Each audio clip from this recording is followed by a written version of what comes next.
Me again. Great suggestion for going out to the museum today because my goodness, this weather is perfect for an indoor activity. What the fuck is that? What's also a little bit funny is I randomly stumbled across this place. You might recall this waffle on my previous video where a man's just watching a video of like a child playing with a tiger. That was already at the West Australian Museum, so it's a small world. Welcome along to my experience of the Western Australian Museum.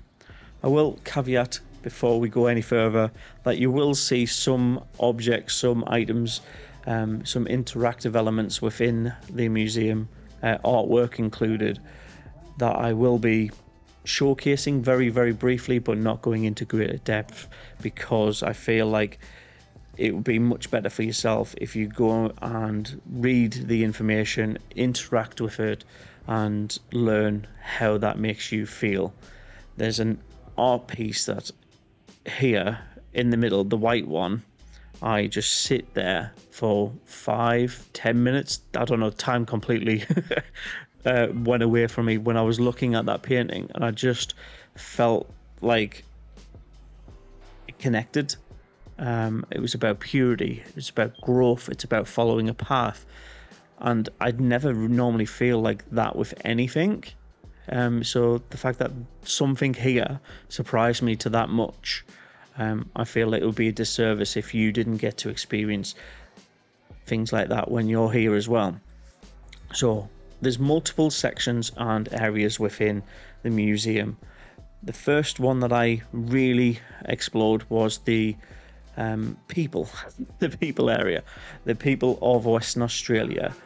The room itself feels a little bit hodgepodge and slapped together, but that's kind of what Western Australian people are. It's Aboriginals connected with the British and then the migrants coming across, and how all of those people are cohabiting, and the lives that have been impacted by cultural introductions over years. You've got a police uniform with Aboriginal art and a scythe directly behind it. It doesn't really feel like a cohesive room, a cohesive area, but it also does, because it's more about how Western Australians more specifically have developed and grown as a community over the years. So I found that really quite fascinating. There's also a lot of connectivity of how the land of Western Australia has grown and developed over the time of people coming into the land and building the city bigger. So you got to be respectful of the land itself before the people within that land can grow and cohabit the planet.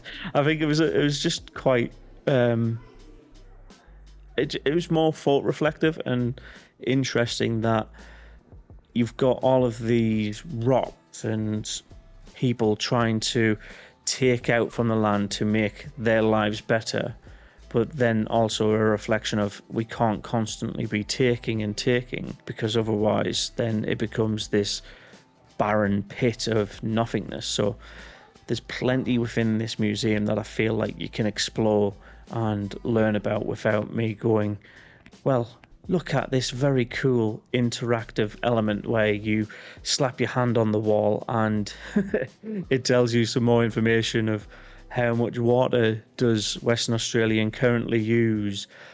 Don't get me wrong, this is a really cool piece of infrastructure within the museum, and I thought that's awesome. But there's more to it than just touching, feeling, and kinetically interacting with objects that they want you to see. It's more about the bigger and wider picture of the people and the influences that have come into Western Australia. How do they interact with the wider world, and how does it How does it get better from here? It looks like I've missed a stadium. There's a sports thing just over there, and I haven't been, so guess I've got something to do in the week now. How do the people in the city and the people of Western Australia treat the environment, treat the creatures, and treat the world that they're living in for the better? I thought Western Australia Museum was a must-do within the city.